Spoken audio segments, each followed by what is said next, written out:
Once upon a time, in a land not too far from here, was a baby whose figure was indeed quite queer. She woke up one morning with no arms and a leg, her body as fragile as one of an egg.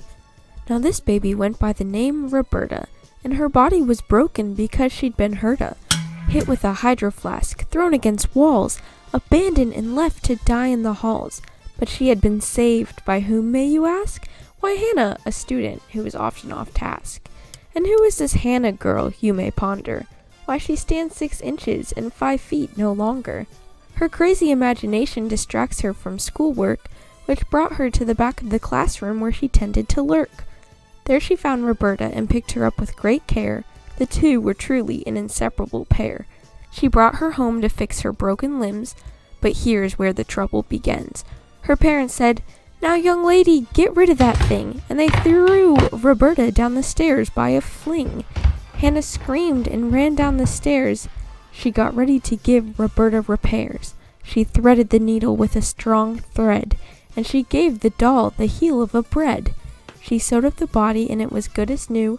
Next step was to attach her limbs back with glue. Hannah prepared the glue, but the glue feathered. Why, Hannah's hands had been pasted together. How was she to fix Ruberta now? Her hands were as useful as hooves of a cow. She said to Ruberta, "What have I done? I brought you home to fix you and have fun. Now you're more broken, and fingers I have 9. Ruberta, please just give me a sign." Just like that, the baby was awakened. Hannah stared at the baby, surprised, stirred, and shaken. Ruberta said, "What doth gazing upon you, yeasty onion-eyed buffoon? Ruberta, may I say, I'm staring at you. Hath thou no manners than to keep thine eyes to I'm oneself?" sorry, please forgive me. Just look at yourself. You're a plastic baby that can talk, and I have the right to stare. Now please be quiet so I can finish your repair. "I shall purse my lips and eject no sound, but doth not considered I like no arms around." Ruberta, that's nonsense, foolish and grim. Why would you not want to have any limbs? Beauty comes from within, and to be superficial doth a sin. That's beautiful, Ruberta. Hannah said through tears. The whole epiphany caused great cheer. "Because thou hast seen my inner beauty, please fix me up from mine head to mine booty."